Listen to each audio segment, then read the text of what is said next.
Good morning बच्चों मैंने आपको मोस्टली सारा सिलेबस कराया है, ग्रामर कराया है, लेकिन अब मैं आपको, क्योंकि आपके शायद PT2 या हाफ ईयरली स्टार्ट जो भी होंगे आपके, तो रिवीजन की बहुत ज़रूरत है। और वैसे भी कुछ बच्चे, मेरे पास बहुत सारी क्वेरी आई है कि बच्चों ने स्टार्टिंग में न्यू एडमिशन वालों ने चैप्टर नहीं पढ़े, हालांकि उन्होंने वीडियो देखी है लेकिन उन्हें ठीक से समझ नहीं आया। तो आज में बेटा अब मैं आपको पहले क्षितिज का और काव्य खंड का और फिर क्षितिज के गद्य खंड का, इसके बाद कृतिका, इन सब का रिवीजन बारी बारी से चैप्टर से कराऊंगी ताकि आपको दोबारा से लर्न हो जाए। इसलिए ये वीडियो भी आपको देखनी बहुत ज़रूरी है, क्योंकि ये टू द पॉइंट में आपको एक्सप्लेनेशन भी कराऊंगी और आपको समझ में भी अच्छे से आएगी। ठीक है, बाकी ग्रामर रह गया। ग्रामर में आपको जूम में भी समझा सकती हूँ, बार बार टेस्ट लेके भी समझा सकती हूँ। तो मैं आपको चैप्टर पढ़ाऊंगी, इसके बाद ये सोचिएगा कि आपको इसका कभी भी मैं रैंडमली टेस्ट ले। ठीक है, एक बार मैं दोबारा से इस चैप्टर को समझा रही हूँ ताकि आपको अच्छे से रिवाइज हो जाए। ओके, तो आगे हम देखते हैं इस कविता को कि कबीरदास जी द्वारा ये रचित जो साखियाँ हैं, आपके चैप्टर में साखियाँ और शब्द दो हैं, लेकिन शब्द मीन्स होता है शब्द, लेकिन वो आपके क्या है, आपके सिलेबस से कट हो गए। और जो साखियाँ हैं आपकी, वो साखियाँ मीन्स होता है साक्षी, अर्थ है साखी मीन्स साक्षी, यानी जो साक्षी है। तो जो उनकी जो वाणी निकली कबीरदास जी, क्योंकि कबीरदास जी का जो जीवन का उद्देश्य था, उनकी सामाजिक जो परिस्थितियां थी उस समय, वो ऐसी थी कि लोगों में अत्याचार बढ़ रहा था, लोग अपने धर्म को अच्छा मानते थे, सामाजिक कुरीतियां बढ़ गई थी। उन सब से वो इतना दुखी हो गए थे कबीरदास कि उन्होंने अपने काव्य का विषय सामाजिक परिस्थितियों को बनाया। क्योंकि जो उनकी कबीरदास जी का जो समय था, उससे पहले जो कवि लोग थे वो केवल राजाओं की प्रशंसा करने में लगे रहते थे, लेकिन जो कबीरदास थे उन्होंने इस सब का विरोध किया। उन्होंने सामाजिक कुरीतियों और सामाजिक जो बुराइयां हैं उनको दूर करने के लिए अपने काव्य की रचना की। तो आइए बच्चे, एक बार मैं दोबारा से फिर इसका आपको रिवीजन कराती हूँ और आपको कविता पढ़ाने में आपको अर्थ को समझाने का प्रयास करती हूँ। तो आइए देखते हैं हम इसमें साखियाँ में क्या कबीरदास जी ने बताया है। तो बच्चों आप देखो, पहली है मान सरोवर सुभर जाए, हंसा केल कराए, मुक्ता फल मुक्ता चुके, अबुड़ अनत न जाए। ठीक है, कबीरदास जी कहते हैं, जो क्योंकि वो उनमें क्या था कि वो ईश्वरत्व को मानते थे कि कोई छोटा या बड़ा नहीं है, वो कहते हैं आत्मा परमात्मा है, उनके विचार थे। तो उनका कहना था कि मान सरोवर सुभर जाए, जो मन रूपी जो सरोवर है वो क्या है, सुंदर जल से भरा हुआ है। सुंदर जो शरीर रूपी जो जल है, मान सरोवर है, वो सुंदर विचारों से भरा हुआ है। हंसा केल कराए, उसमें आत्मा रूपी जो हंस है, वो केली माने क्रीड़ा, खेलना, जो आत्मा रूपी जो हंस है वो उसमें क्या करते हैं, क्रीड़ा करते हैं, खेलते हैं। मुक्ता फल मुक्ता चुगे, अबुड़ अनत न जाए, और वो उसमें से उस मान सरोवर में जो हंस है, जो आत्मा रूपी जो हंस है, उसमें से उस मान सरोवर में से जो ज्ञान रूपी जो मोती है उसको चुन चुन कर खाते हैं, यानी ज्ञान को अपने अंदर ग्रहण करते हैं। अब जब उन्होंने ज्ञान के अमृत को, ज्ञान के मोतियों को अपने अंदर रख लिया, यानी ज्ञान उसके अंदर आ गया, तो अब वो उड़े अनंत न जाए। अब उन्हें और किसी चीज की आकांक्षा नहीं रहती, और किसी चीज की इच्छा उनके मन में नहीं रहती। अगला वाला देखते हैं, प्रेमी ढूंढत में फिरो, प्रेमी मिला न कोई, प्रेमी को प्रेमी मिले, सब विष अमृत हो। कबीरदास जी कहते हैं क्या होता है कि इंसान में क्या होता है, दूसरी में कमियां निकालता रहता है और सोचता है इसमें इस चीज़ की कमी है, इसमें प्यार नहीं है, इसमें वो नहीं है। कबीरदास जी ने कहा तो उसके ऊपर कि प्रेमी ढूंढत के, वो उन्होंने अपने ऊपर ही एक एग्जाम्पल देके बोले कि मैं प्रेम करने वाले, संसार से प्रेम करने वाले व्यक्ति को ढूंढने के लिए निकला, लेकिन क्या हुआ, प्रेमी मिला ना को। मुझे संसार में कोई दूसरा व्यक्ति, दूसरा प्रेम करने वाला नहीं मिला। प्रेमी को प्रेमी मिले सब विषय अमृत हो।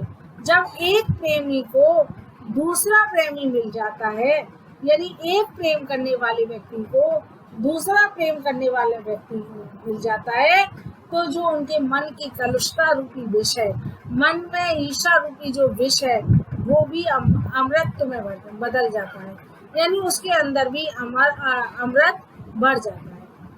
हस्ती चढ़िए ज्ञान को सहज दुलीचा डार, स्वान रूप संसार है भूकन दे जखमा।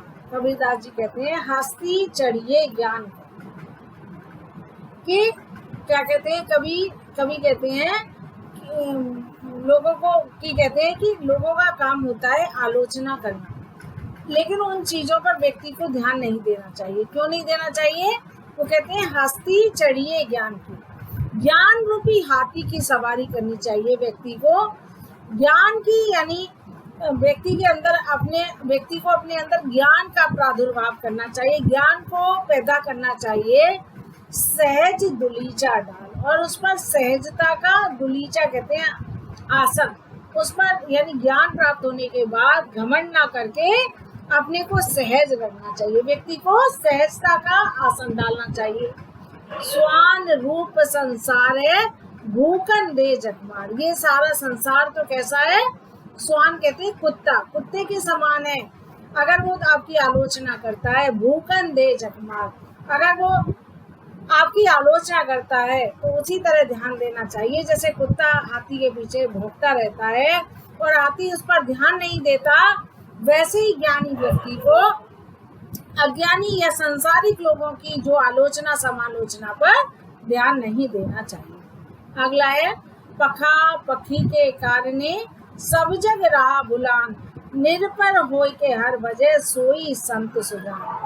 कहते हैं पखा पखी, कबीरदास जी कहते हैं कि लोग क्या कहते हैं, अपने धर्म को श्रेष्ठ बताते हैं और दूसरे का को निम्न बताते हैं। तो वो कहते हैं, कबीरदास जी इसका विरोध करते हैं और कहते हैं कि पक्ष और विपक्ष के कारण, पखा पखी, पक्ष और अपक्ष, पक्ष और अपक्ष, यानी पक्ष और विपक्ष के कारण सारा संसार एक दूसरे को भूल गया, अपने धर्म को ही श्रेष्ठ मानता है, अपने आप को ही श्रेष्ठ बनाने में लगा रहता है और उसके लिए तर्क वितर्क करता रहता है।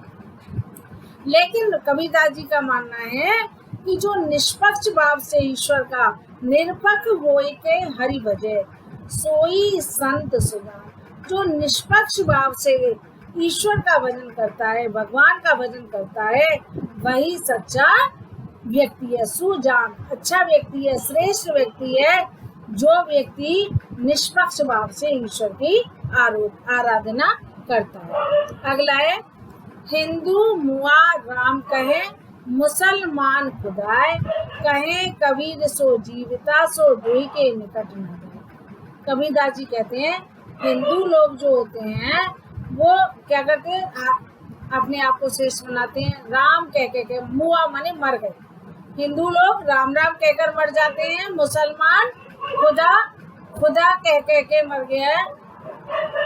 कहे कबीर सो जीविता सो दुई के निकट हो जाए। कबीरदास जी कहते हैं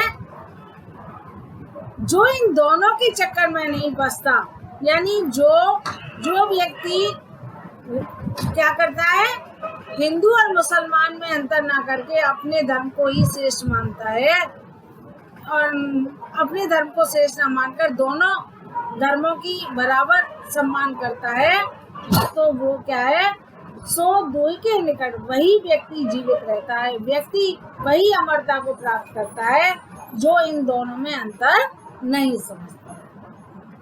अगला है कबीरदास जी कहते हैं काबा फिर काशी भया रामई भया, काबा फिर काशी भया, रामई भया रहीम, मोट चून मैदा भया, बैठ कबीरा जी।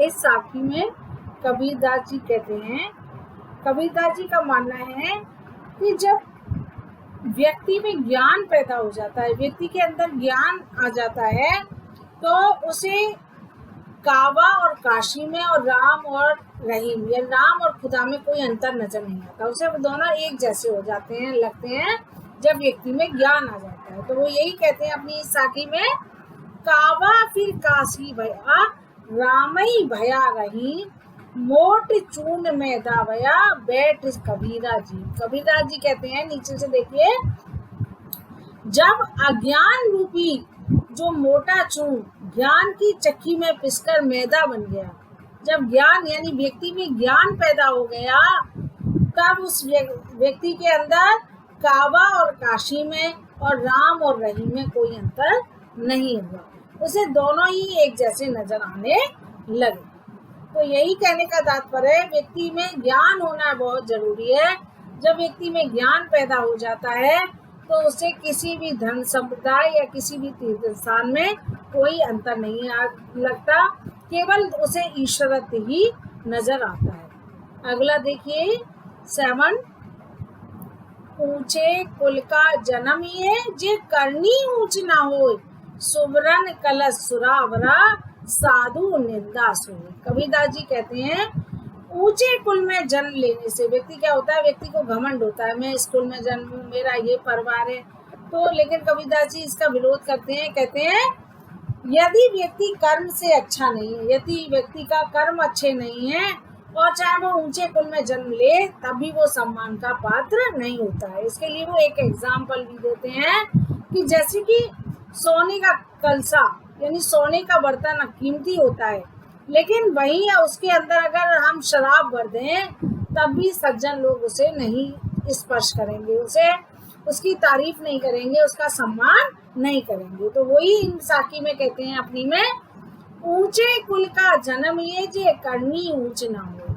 के कबीरदास जी कहते हैं ऊंचे कुल में जन्म लेने से कोई फायदा नहीं है, जे करनी ऊंच ना हो। जब तक आपके कार्य ऊंचे ना हो तो उसमें जन्म लेने का कोई फायदा नहीं। सुवरन कलश सुरावरा, साधु निंदा। जिस तरह की सुवरन कहते हैं सोने का कलसा, सुरा कहते हैं शराब से। सोने के कलसे में यदि हम शराब भर दें तो साधु लोग जो सज्जन लोग हैं उसकी निंदा ही करेंगे, ना कि उसकी तारीफ करेंगे। ओके, तो बच्चों मैंने एक बार दोबारा से आपको ये सारा पढ़ाया, अब आप इसके दोबारा से अर्थ पढ़ेंगे और इसके क्वेश्चन आंसर्स भी आप देखेंगे। इसके क्वेश्चन आंसर्स भी आपने वैसे पहले देखे हुए हैं और मैंने आपको कराए हुए भी है। साखी की पहला वाला भी इसका इम्पोर्टेंट है और दूसरा भी आप अच्छा है इसका, 4th वाला भी बहुत इम्पोर्टेंट है जिसे आप कर सकते हो। बाकी 7 वाला तो सेम वैसे है, अगर आपको अर्थ आता है तो आप खुद ही इसका अर्थ कर सकते हैं। ठीक है, तो बेटा यही मैं कहना चाहूँगी कि इसके क्वेश्चन आंसर्स आप करेंगे दोबारा से और दोबारा से इसका अर्थ पढ़ के देखेंगे ताकि आपको अच्छी तरह से आ सके। ठीक है बच्चों, इस तरीके से मैं बारी बारी से हर चैप्टर का रिवीजन कराऊंगी, इसके बाद आपको टेस्ट लूँगी, इसके बाद असाइनमेंट भी दूंगी आपको, ताकि ये चैप्टर आपको पूरी तरह से लर्न हो। ओके, थैंक यू बेटा।